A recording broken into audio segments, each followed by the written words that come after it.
అందరికీ నమస్కారం. ఈరోజు మీ అందరికీ నేను వినిపించబోయే కథ పాలవెల్లి. రచయిత గోగినేని మణి గారు.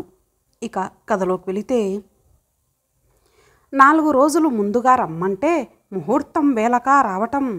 నా 2 చేతుల్ని పట్టుకొని ఆప్యాయంగా కోప్పడ్డాడు పట్టాభి. ముందుగా రావాలనటం, అప్పుడే వెళ్తారా అనటం, ఇవన్నీ ఆనవాయితీగా మాట వరసకేనని అందరికీ తెలిసిన సంగతేగా. ఈ రోజుల్ని బట్టి వేళకి వచ్చి పెళ్ళి అవగానే వెళ్ళిపోవటమే తెలివిగా ఉంటుంది. నువ్వు పెళ్ళి ఏర్పాట్లు ఇలా చేస్తున్నావని తెలిస్తే మాత్రం తప్పకుండా 4 రోజుల ముందే వచ్చేసేవాడిని. ఈ తాటాకుల పందిళ్ళేమిటి, మామిడాకుల బంతిపూల తోరణాలేమిటి, అలికిన నేలంతా ముగ్గులు. మన చిన్నతనం రోజుల్లో పెళ్లివారిల్లు ఎలా ఉండేదో మళ్ళీ కళ్ళకు కట్టినట్లుగా చూపించావు కదరా. కొబ్బరాకులు చుట్టిన స్తంభాల చుట్టూ ఆటలాడుతున్న పిల్లల్ని చూస్తుంటే మనసు మళ్ళీ ఆ రోజుల్లోకి వెళ్ళిపోయి వాళ్ళలా పరుగులు పెట్టాలన్నంత హుషారు నాకు వచ్చేసిందనుకో, ఆనందంగా అన్నాను. నా మాటలకు నవ్వుతూ, ఇప్పుడు మాత్రం ఏమయ్యింది, 4 రోజుల తర్వాతే వెళ్ళు, మనం కలుసుకొని కూడా చాలా నాళ్ళయ్యింది, ఇద్దరం సరదాగా గడిపినట్లుంటుంది, ఏమంటావు అని మళ్ళీ నవ్వుతూ, మాట వరసకి మాత్రం కాదు, నిజంగానే చెబుతున్నాను అన్నాడు. అది నాకు మాత్రం తెలియదా అంటూ నేను నవ్వాను. నువ్వు ప్రత్యేకం చెప్పనక్కర్లేదు, ఇష్టమైనన్ని రోజులు ఉండే స్వతంత్రం నాకుంది. కాకపోతే పెళ్ళి కూతురు వెళ్ళాక సర్దుకునే పనులే తప్ప సందడేం ఉంటుంది. అది సరే కానీ ఎంత పల్లెటూరులో అయినా షామియానాలే తప్ప పందిరి కనిపించడం లేదు. ఇంతంత పందిళ్ళు వేయించావు, ఎలా వీలయ్యిందిరా ఆశ్చర్యంగా అడిగాను. అమ్మాయి పెళ్ళి అట్టహాసంగా కాదు గాని మునుపటి రోజుల్లోలా బంధుమిత్రులందరం కలిసి ఓ వారం రోజుల పాటు సరదాగా గడిపేట్లుగా జరగాలని, అలా జరిగితే బాగుంటుందని తమ్ముళ్లతో ఓ మాట అన్నానంతే. నా కోరిక తీర్చే బాధ్యత వాళ్ళిద్దరూ తీసేసుకున్నారు. 4 రోజుల ముందే సెలవు పెట్టేసి వచ్చేశారు. పిల్లలు మాత్రం 4 రోజుల క్రిందే వచ్చారనుకో. ఓ వారం రోజుల నుండి పెళ్లి కూతుర్ని చేయటం, అదని ఇదని ఏదో వేడుక పేరు చెప్పి ఊర్లో ఉన్న బంధువులు పనివాళ్ళు కలిసి రోజుకి 100 విస్తళ్ళు లేస్తున్నాయి. ఈ పనులన్నీ తమ్ముళ్ళే చక్కబెడుతున్నారు. నేను మాత్రం పైపైన తిరుగుతున్నానంతే. ఊర్లో చుట్టాలందరూ కూడా పనుల్లో తలో చెయ్యి వేస్తున్నారు. సందడే కానీ శ్రమేం లేదు. చుట్టాల అందరిండ్ల వద్ద నుండి పాలు, పెరుగు, కూరగాయలు వచ్చి పడుతున్నాయి అంటూ అప్పుడే అటుగా వచ్చిన లక్ష్మణ్కి నా వసతి ఏర్పాట్లు చూడమని పురమాయించాడు. పట్టాభికి అతని తమ్ముళ్ళు లక్ష్మణ్, భరత్ కుమార్లకి వయసులో 10-12 సంవత్సరాల తేడా ఉంది. పట్టాభి తమ్ముళ్ళు, పట్టాభి పిల్లలిద్దరూ కూడా నన్ను బాబాయ్ అనే పిలుస్తారు. లక్ష్మణ్, రండి బాబాయ్ అని, మీరు ఇప్పుడు వచ్చారేంటి, ముందుగా వస్తారని అనుకున్నాం అడిగాడు. ఇప్పుడే మీ అన్నకి పేజీన్నర సమాధానం చెప్పాను, మళ్ళీ చెప్పే ఓపిక లేదు కానీ వాడిని అడిగి తెలుసుకో సరదాగా అన్నాను. అలాగే అంటూ చిరునవ్వుతో స్నానం చేసి వచ్చాక భోజనానికి మొదటి బంతిలోనే కూర్చుంటారా, కొంచెం ఆలస్యంగా చేస్తారా, అన్నని అడిగి తెలుసుకోవాలా, మీరే చెబుతారా అడిగాడు. నేను నవ్వేసి, కమ్మని వంటల వాసనలు అదరగొట్టేస్తున్నాయి, పెందరాలే భోజనం చేయటం అలవాటు లేకపోయినా ఇప్పుడు మాత్రం నేను మొదట బంతికే సిద్ధం అన్నాను. వంటకాలన్నీ ఇప్పటి రోజుల్లోని కొత్త వెరైటీలు కాకుండా సంప్రదాయకమైనవే. పులిహోర, ఆవపెట్టిన పనసపొట్టు కూర, గోంగూర పచ్చడి, గుమ్మడికాయ ముక్కల దప్పలం, నాబోటి వాళ్ళకి మాత్రమే జిహ్వ లేచి వచ్చే రకాలు. భోజనాలు వడ్డిస్తున్నది కూడా అందరూ బంధువులే. వరసలలో పలకరింపులు, ఏం కావాలో కనుక్కుంటూ ఆప్యాయంగా వడ్డనలు, సరదా పరిహాసాలు. చాన్నాళ్లకు నేను సంతృప్తిగా చేసిన పెళ్లి భోజనం అదే. మా ఊర్లో మాకున్న పొలాన్ని అమ్మేసి నాన్న కర్ణాటక మకాం అర్చేయటంతో నేను ఈ ఊర్లో అమ్మమ్మ గారి ఇంట్లో హైస్కూలు చదువు పూర్తి చేశాను. అప్పట్లో హైస్కూల్ మాత్రమే ఉండేది కానీ ఇప్పుడు కాలేజీ వచ్చింది. హైస్కూల్ రోజుల్లో పట్టాభితో కుదిరిన స్నేహం ఇప్పటికీ కొనసాగుతోంది. కలుసుకోవటం తరచూ కుదరకపోయినా కానీ ఫోన్లో పలకరింపులు జరుగుతూనే ఉంటాయి. తండ్రి చనిపోవటంతో పట్టాభి హైస్కూల్లో చదువు ఆపేసి వ్యవసాయాన్ని, కుటుంబ పోషణ భారాన్ని తన భుజాలకెత్తుకున్నాడు. తల్లి సాయంతో మాత్రమే చిన్నపిల్లలైన తమ్ముళ్ళ చదువులు, పెళ్ళిళ్ళు చేశాడు. అంతేకాదు, తండ్రి ఇచ్చిన 10 ఎకరాల పొలాన్ని స్వశక్తితో 20 ఎకరాలకు పెంచాడు. పట్టాభి తమ్ముళ్ళిద్దరూ కూడా పెద్ద చదువులు చదివి మంచి ఉద్యోగాల్లో స్థిరపడ్డారు. ఇద్దరు పిల్లలతో ఆనందంగా ఉన్నారు. కుటుంబానికి పెద్ద దిక్కు లేకపోయినా ఎటువంటి ఒడిదుడుకులు లేకుండా అన్నీ సవ్యంగా జరిగిపోయాయంటే పట్టాభి శ్రమే కారణం. అయినా సరే ఆస్తిని పంచేటప్పుడు సమభాగాలే చేశాడు. పట్టాభి లాంటి వ్యక్తులు చాలా అరుదుగా ఉంటారు. పెళ్లి ముహూర్తం రాత్రి 11 గంటలకి. భోజనాలు పూర్తయిపోవటంతో అందరూ పందిరి నిండుగా కూర్చున్నారు. మేళం వాళ్ళు సీతమ్మ పెళ్లి కూతురాయనే వాయిస్తుండగా పెళ్లి కూతురు వగుల పెళ్లి పందిట్లోకి వచ్చింది. వధూవరులిద్దరూ ముచ్చటగా ఉన్నారు. మేళ తాళాల మధ్య పెళ్లి తంతు అంతే ఆనందంగా జరిగిపోయింది. సర్దుకునే వాళ్ళు సర్దుకుంటూ ఉంటే పిల్లలు, పెద్దలు నిద్రలకు పడ్డారు. దూరం నుండి వచ్చిన బంధువులందరికీ ఊర్లోని 10 మంది ఇళ్లల్లో వసతి ఏర్పాట్లు చేశారు. కేవలం పట్టాభి ఇంట్లో జరిగే శుభకార్యమే అనుకోకుండా ఊర్లోని బంధువులందరూ కూడా తమ ఇంట్లోని వేడుకే అన్నట్లుగా అన్ని పనుల్లో పాలు పంచుకున్నారు. ఊర్లో పట్టాభికున్న పేరు అలాంటిది మరి. పక్క వసారా గుమ్మం దగ్గర లక్ష్మణ్, భరత్ ఎవరితోనో గట్టిగా మాట్లాడటం వినిపించి నేను అటువైపు అడుగులు వేశాను. అతనెవరో వెళ్ళిపోయాడు. సంగతేమిటన్నట్లుగా చూశాను. ఏం లేదు బాబాయ్, చిన్న విషయమే అన్నాడు భరత్. వీడు మా ఊరతను కాదు, అందుకే పద్ధతులు తెలియక ఏదో మాట్లాడుతున్నాడు. 50, 100 అనేది ముఖ్యం కాదు, లెక్క పక్కాగా ఉండాలి. మా ఇద్దరిది ఇదే పద్ధతి. అన్నయ్యలా మేం ధారాళం కాదు. ఇంట్లో వాళ్ళ దగ్గరైనా అంతే. 10 రూపాయలకైనా సరే లెక్క ఖచ్చితంగా ఉండాల్సిందే చిరునవ్వుతో లక్ష్మణ్ చెప్పాడు. అక్కడే నిలబడ్డ లక్ష్మణ్ భార్య గాయత్రితో, పైసా లెక్క చెప్పాలంటే వీడితో నీకు గట్టి చిక్కే కదమ్మా సరదాగా అన్నాను. ఏం చెప్పమంటారు బాబాయ్, అవునంటే అమర్యాద, కాదంటే అసత్యం, నిట్టూరుస్తూ అని పక్కున నవ్వేసింది. లక్ష్మణ్ కూడా నవ్వుతూ, ఎవరేమనుకున్నా పర్లేదు, కష్టపడి సంపాదించే ప్రతి రూపాయి నాకు జాగ్రత్తే అన్నాడు. వీళ్ళిద్దరూ డబ్బు దగ్గర ఇంత జాగ్రత్త పరులు కాబట్టే ఇంత తొందరగా సొంత ఇంటికి యజమానులయ్యారని అనుకున్నాను. తెల్లవారాక 8 గంటల వేలప్పుడు మగపెళ్లి వారందరూ పెళ్లి కూతుర్ని వెంటబెట్టుకొని వాళ్ళు వచ్చిన బస్సులోనే తరలిపోతారు. అందుకని టిఫిన్ ఏర్పాట్లకు కొందరు వంట వాళ్ళు కబుర్లు చెప్పుకుంటూ పనులు మొదలుపెట్టేశారు. నీ ప్రయాణం కూడా ఉదయమే కాబట్టి నేను, పట్టాభి ఒక గదిలో మంచం మీద పడుకునే కబుర్లు మొదలుపెట్టాం. మళ్ళీ కలుసుకునే అవకాశం ఎన్నాళ్లకు వస్తుందో మరి. నీ సమస్యలు, అదే కోర్టు గొడవలన్నీ తీరినట్లేనా? పట్టాభి ఆరా తీశాడు. కనుచూపు మేరలో కూడా ఒక కొలిక్కి వచ్చే సూచనలు కనిపించటం లేదు. అదేం ఆశ్చర్యంగా అడిగాడు. ఏముంది, ఎవరి వాదనలు వాళ్ళవే, అందరికీ పంతాలే, రాజీ మార్గానికి ఒక్క అడుగు కూడా వెయ్యరు. కోర్టులోనూ తెగదు, వాయిదాలు పడుతూ సంవత్సరాలు గడిచిపోతున్నాయి చెప్పాను. నాన్న కర్ణాటకలో కొన్నేళ్లు వ్యవసాయం చేసి ఆ తర్వాత కాంట్రాక్టులు మొదలుపెట్టాడు. బెంగళూరు, కలకత్తా అంటూ తిరిగి చివరకు హైదరాబాదులో సెటిల్ అయ్యాం. నేను ఉద్యోగం మానేసి నాన్నకి చేదోడుగా ఉండిపోయాను. 3 తమ్ముళ్ళు తలో చోట ఉద్యోగాలు చేసుకుంటూ బాగానే ఉన్నారు. కాంట్రాక్టులు చేసి నాన్న బాగానే సంపాదించినా మధ్యలో ఎన్నో ఆటుపోట్లు ఎదుర్కొన్నారు. అవన్నీ నాకు తెలుసు. బిల్లులు అందక అప్పులకి వడ్డీలు అనవసరంగా పెరిగిపోతున్నాయనిపించినప్పుడు శ్రీమతి పుట్టింటి వాళ్ళిచ్చిన డబ్బును పెట్టుబడిగా నాన్నకు ఇచ్చాను.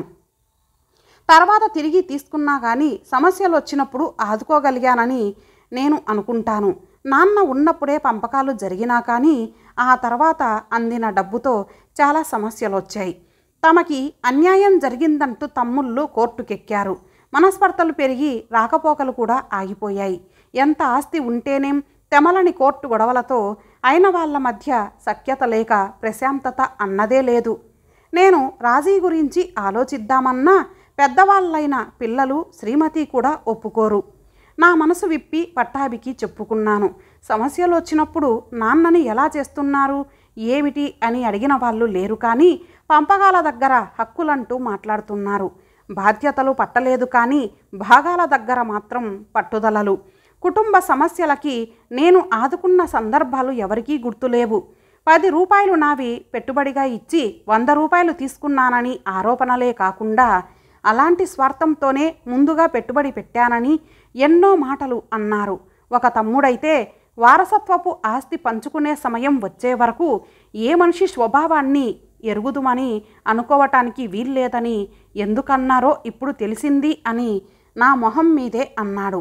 మానవ బంధాలన్నీ ఆర్థిక సంబంధాలేనని ఎవరో పెద్దాయన చెప్పిన మాట మాత్రం 100కి 100 పాళ్ళు నిజంరా. పట్టాభి తల అడ్డంగా ఊపాడు. కొందరి విషయంలో ఆ మాట నిజమైతే అవ్వచ్చు, కానీ అందరి విషయము అంతేనంటే నేను అంగీకరించను స్థిరంగా అన్నాడు. అవును మరి, తమ్ముళ్ళు కనుసన్నల్లో ఉండి తన మాటకి విలువ ఇస్తున్నారు. ఆ ఆప్యాయతలు అభిమానాలు ఎంతవరకు నిలబడతాయో ఏదైనా సమస్య వచ్చినప్పుడు కదా తెలిసేది. వాళ్ళిద్దరూ డబ్బు విషయానికి వస్తే పట్టాభిలా కాదు, చాలా జాగ్రత్త పరులని తెలిసిపోతోంది. ఎప్పుడో ఒకప్పుడు పట్టాభికి దెబ్బ తగలక మానదు. మనసులోనే నిట్టూర్చాను. నువ్వు చాలా అమాయకంగా ఆలోచిస్తున్నావురా అన్నాను. నువ్వు చదువు మానేసి రాత్రింబవళ్ళు పొలంలో చాకిరీ చేసి తమ్ముళ్లను చదివించావు. నీ రెక్కల కష్టంతోనే ఆస్తిని రెట్టింపు చేశావు. వాళ్ళు పెద్ద జీతాలు తెచ్చుకుంటూ ఇల్లు వాకిళ్ళు కొనుక్కునే స్థితిలో ఉన్నా సరే ఈ ఆస్తిని సమానంగా పంచేశావు. ఇల్లైనా నీ పేరు ఉండాలని వాళ్ళే అన్నా నువ్వు ఒప్పుకోలేదు. ఇలా త్యాగాలు చేస్తే వాళ్ళకేం బాగానే ఉంటారు. ఇలా హక్కుల్ని వదులుకోవటం వలన ప్రయోజనం ఏం ఉండదు. తెలివి తక్కువ వాళ్ళలా మిగిలిపోవటం తప్ప ఆవేశంగా అన్నాను. పట్టాభి చిరునవ్వుతో చూశాడు. నువ్వు చాలా పొరబడుతున్నావురా. నాన్న నా మీద పెట్టిన బాధ్యతను నెరవేర్చటంలో త్యాగం ఏముంది చెప్పు. నాన్న ఇచ్చిన భూమిలోనే నీ కోసం కుటుంబం కోసం కష్టపడ్డానంతేగా. తమ్ముళ్ళ చదువుల కోసం డబ్బు పంపించానంటే నేను పని చేశానే కానీ పొలం మా అందరిది కదా. నేను రెట్టింపు చేయగలిగానంటే ఆ ఆదాయంతోనేగా. సరేలే, నువ్వే ఇలా అనుకుంటే సమస్య ఏముంది నిట్టూరుస్తూ అన్నాను. నిజమే, మన ఆలోచన విధానం బట్టి సగం సమస్యలు వస్తాయి, పంతాలతో పెరుగుతాయి. నేను నా బాధ్యతను నిర్వర్తించాను తప్ప తమ్ముళ్ళకేదో చేసేశాను అని అనుకోవటం లేదు, కాబట్టి నాకు సమస్య ఏం లేదు. ఈ ఇల్లు నా పేరు మీదే ఉండాలని తమ్ముళ్ళు అన్నా నేనెందుకు కాదన్నానో తెలుసా? వీళ్ళు సంక్రాంతి పండుగకి ఓ 4-5 రోజులు, పిల్లలు వేసవి సెలవుల్లో 10-15 రోజులు వచ్చి ఉంటారిక్కడ. ఎప్పుడూ ఉండేది నేనేగా. పుట్టి పెరిగిన ఊరికి ఇంటికి అప్పుడప్పుడు అయినా వెళ్ళి రావటంలో ఎంత ఆనందం ఉంటుందో నాకు తెలుసు. అన్నయ్య ఇంటికి వెళ్తున్నామనే మొహమాటం తమ్ముళ్ళకి ఎప్పుడైనా కలుగుతుందేమో అనే అనుమానంతో, అలా కాకుండా మన ఇంటికి వెళ్తున్నామనే స్వతంత్రంతో వాళ్ళు వచ్చి వెళ్తూ ఉండాలని, ఇల్లు ఏ ఒక్కరి పేరు మీదుగానో కాకుండా మా తరం ఉన్నంత వరకు ఉమ్మడి ఆస్తిగానే ఉండిపోవాలని అనుకున్నాను. అన్నదమ్ములందరం ఒక కుటుంబంలోని వాళ్ళమే కానీ ఆడవాళ్ళందరూ వేరువేరు కుటుంబాల నుండి వచ్చిన వాళ్ళే కదా. ఆర్థిక సంబంధమైన అపోహలేవి తలెత్తకుండా ఉండాలంటే అన్ని విషయాలు అందరి మధ్య తేట తెల్లంగా ఉండాలనేది నా సిద్ధాంతం. అందుకే ప్రతి సంవత్సరం వాళ్ళు అడగకపోయినా సరే నేనే రాబడి ఖర్చులు అన్నీ వివరంగా చెప్పేస్తాను. సంబంధ బాంధవ్యాలు సజావుగా సాగటానికి ఇటువంటి జాగ్రత్తలు తప్పనిసరి. ఒక్కోసారి మనం జాగ్రత్తగా ఉన్నా ఎదుటి వాళ్ళలో సామరస్యం లేక చేయి దాటిపోయే పరిస్థితి ఎదురవుతుంది. అది వేరే సంగతి అనుకో. పట్టాభి మాటల్ని ఆశ్చర్యంగా వింటూ ఉండిపోయాను. మళ్ళీ చిరునవ్వుతో చూసి, నీకో సంగతి చెప్పనా అన్నాడు. నువ్వు నేనేదో త్యాగం చేశానని అంటున్నావు, కానీ నిజం చెప్పాలంటే నాది స్వార్థమే. అవును, అన్నయ్య మా కోసం ఎంతో శ్రమపడ్డాడనే భావంతో తమ్ముళ్ళ మనసులో స్థిరపడిపోయిన మమకారపు పద్దును డబ్బు లెక్కలు కట్టి రద్దు చేసుకోవటం నీకు ఇష్టం లేకపోయింది. ఇది సంగతి అంటూ మళ్ళీ నవ్వాడు. బాగుంది, నీ సంగతి నాకు మాత్రం వింతగానే ఉంది అంటూ నేను నవ్వాను. అలా కబుర్ల మధ్య ఎప్పుడు కళ్ళు మూసుకున్నామో మాకే తెలియదు. కాసేపటికే తెల్లారిపోయింది. పెళ్లి కూతుర్ని పెళ్లివారితో పంపించటానికి అన్నీ సిద్ధం చేస్తున్న సమయంలో అనుకోని విధంగా పట్టాభికి ఒక సమస్య వచ్చి పడింది. పట్టాభి కూతురు పేర తన వాటాకి వచ్చిన పొలంలో సగం రాసి ఇచ్చాడు. పెళ్ళయ్యాక పిల్లని పంపేటప్పుడు 3 లక్షల నగదు ఇస్తానని చెప్పాడు. కొత్త కాపురానికి కావలసినవి కొనుక్కోవటానికి ఉపయోగపడుతుందని పొరుగురిలోని రైతు పట్టాభి దగ్గర తీసుకున్న బాకీ బాపతు డబ్బు 3 లక్షలు పెళ్లి రోజుకి తప్పకుండా జమ చేస్తానని మాట ఇచ్చాడు. పట్టాభి ఈ మధ్యనే లీజుకు తీసుకున్న రైసు మిల్లులో కొత్తగా ఓ గుమస్తాని పెట్టాడు. ఆ గుమస్తానే డబ్బు కోసం పంపించాడు. సాయంకాలమే డబ్బు అతని చేతికి ఇచ్చానని ఆ రైతు ఫోన్ చేసి చెప్పాడు. కానీ గుమస్తా రాలేదు. ఏ కారణం వలనో ఎక్కడ ఆగాల్సి వచ్చిందో ఏమో, ఏ సమయంలోనైనా వచ్చేస్తాడని పట్టాభి ఎదురు చూస్తుంటే ఆ గుమస్తా హైదరాబాదు వెళ్ళే రైలు ఎక్కటం చూశామనే కబురు ఎవరో పట్టాభికి చల్లగా చెప్పారు. ఆ గుమస్తా డబ్బుతో పరారయ్యాడని అర్థమై ఎక్కడివాడో ఎటువంటి వాడో తెలియకుండా పనిలో పెట్టుకున్నందుకు శాస్తి జరిగిందని పట్టాభి బాధపడిపోతున్నాడు. వాళ్ళకి ఈ విషయం ఎలా చెప్పాలి, ఏం చేయాలి అని సతమతమవుతుంటే నేనే పరిష్కార మార్గం చూస్తానని చెప్పాను. పట్టాభి తమ్ముళ్ళిద్దరినీ పిలిచి ఇదంతా వివరించాను. నాకు తోచిన పరిష్కారాలన్నీ చెప్పాను. అయిన వాళ్ళ దగ్గర అప్పుల దగ్గర డబ్బు అప్పు తీసుకోకూడదు అనే నియమం పట్టాభికి ఉందని నాకు తెలుసు. మీకు తెలిసే ఉంటుంది. డబ్బు తిరిగి ఇవ్వటంలో ఆలస్యం జరగవచ్చు, ఇవ్వలేకపోవచ్చు, ఇవ్వాలని అనిపించకపోవటము జరగచ్చు అని పట్టాభి అంటుంటాడు. అందుకని మీ దగ్గర నా దగ్గర తీసుకోకపోవచ్చు. ఆ పైన మీరు కూడా లోన్లు తీసుకొని ఇల్లు కొనుక్కున్నారు. ఈ పరిస్థితుల్లో సర్దుబాటు చేయటం మీకు కొంచెం కష్టమవుతుందని నాకు తెలుసు. ఇచ్చినా ఇప్పటి వరకు ఏ పొరపచ్చాలు లేకుండా ఉన్న మీ మధ్య ముందు ముందు అనవసరంగా అపార్థాలు ఏర్పడే ప్రమాదము పొంచి ఉంటుంది. ఎవరికి ఏ ఇబ్బంది లేకుండా నేను పెళ్ళికొడుకు తల్లిదండ్రులకు ఒక మాట చెబుతాను.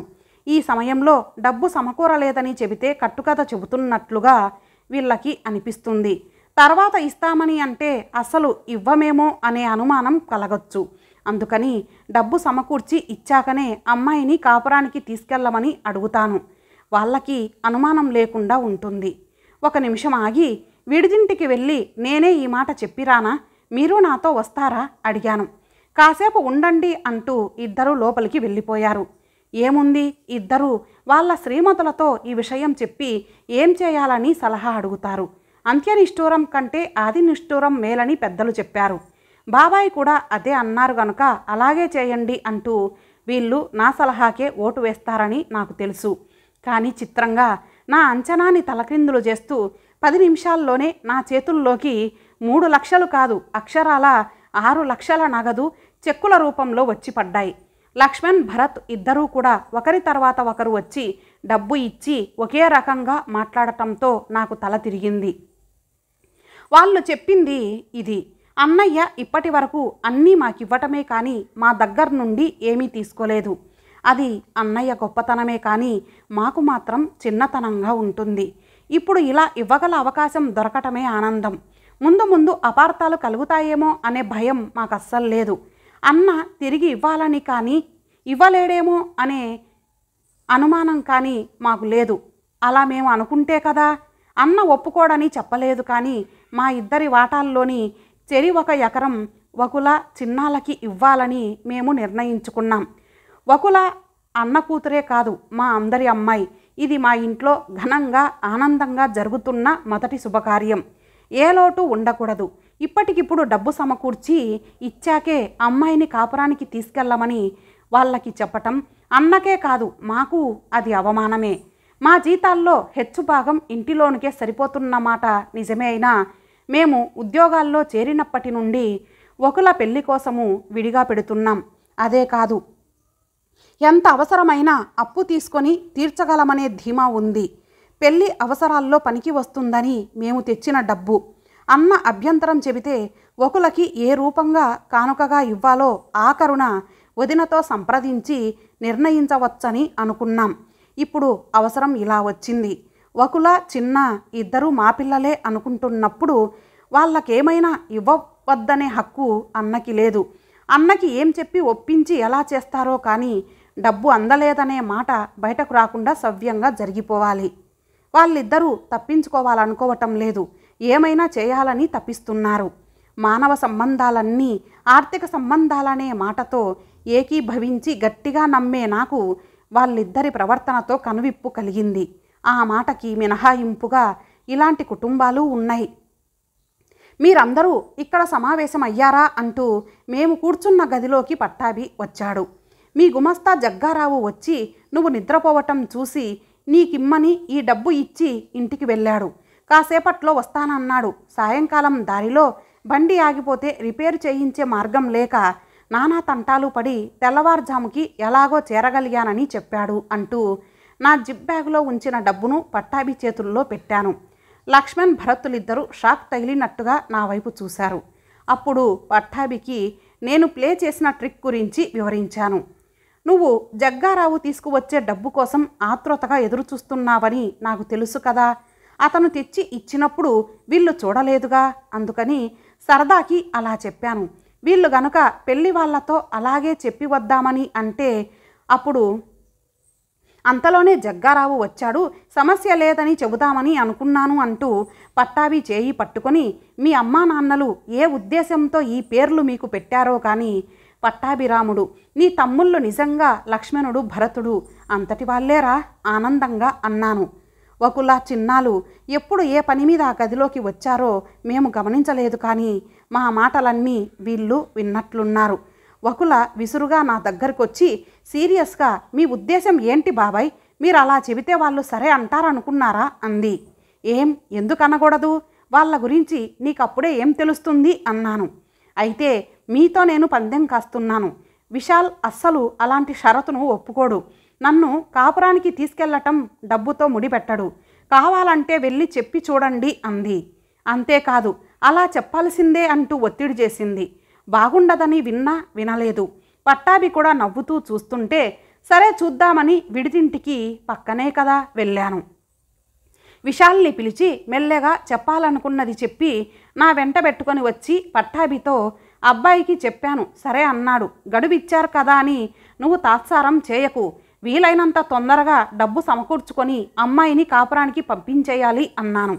అతను కొంచెం కంగారుగా, అరే నేను సరేనని ఎప్పుడన్నానండి అన్నాడు. మౌనం అంగీకారమని నేను అనుకున్నాను. అయితే ఇప్పుడే ఎలాగో తంటాలు పడి సర్దుబాటు చేయాలని అంటావా బాబు అడిగాను. అతను మరింత కంగారు పడిపోయాడు. అబ్బే, నా ఉద్దేశం అది కాదండి. పెళ్ళి అయ్యాక డబ్బుతో ముడిపెట్టి వకులను ఇక్కడ ఉంచే ప్రశ్నే లేదు. మామయ్య గారు వకులకి ఇస్తామని అన్నారు. ఇవ్వటం ఇవ్వలేకపోవటం అనేది వాళ్ళిద్దరికీ సంబంధించిన విషయం. ఇవ్వలేకపోయినా మాకేం అభ్యంతరం ఉండదు. మీరు దాని గురించి ఏం ఆలోచించకండి. అదే ఖచ్చితమన్నట్లుగా విశాల్ చెప్పిన మాటలకు నేను నిజంగా ముచ్చటపడ్డాను. వెంటనే వకుల వైపు చూశాను. అమ్మో, ఆ మొహంలో ఎంత వెలుగో! మా ఆయన సంగతి ఇప్పుడైనా తెలిసిందా అన్నట్లుగా ఆ చూపుల్లో ఎంత బడాయో! పట్టాభి విశాల్ చేయి పట్టుకొని అనునయంగా అన్నాడు. మా వాడికి చిన్నప్పుడు నాటకాల పిచ్చి ఉండేది. అది ఇప్పటికీ పూర్తిగా అనగారిపోలేదు. అందుకే ఇలా మాలాంటి వాళ్ళ దగ్గరకు వచ్చినప్పుడు చిన్న చిన్న డ్రామాలేస్తుంటాడు. ఏమనుకోకు. విషయం తెలిసి విశాల్ కూడా సరదాగా నవ్వుకుంటూ వెళ్ళిపోయాడు. లక్ష్మణ్, భరత్ ఇద్దరూ అతనితో పాటు వెళ్ళారు. పెళ్ళై ఒక రోజన్నా గడవలేదు. అతని గురించి నీకేం తెలుసని అంత భరోసాగా ఛాలెంజ్ చేశావే అమ్మాయి? పెద్దవాళ్ల కంటే కుర్రాళ్లే డబ్బు గురించి పట్టుబట్టే వాళ్ళు ఎంతమంది లేరు? వకులని అడిగాను. వకుల నవ్వేసింది కానీ చిన్న సమాధానం చెప్పాడు. బాబాయ్, పెళ్ళై ఒక రోజన్నా గడవలేదు, కానీ నిశ్చితార్థం జరిగి 3 నెలలయ్యిందిగా.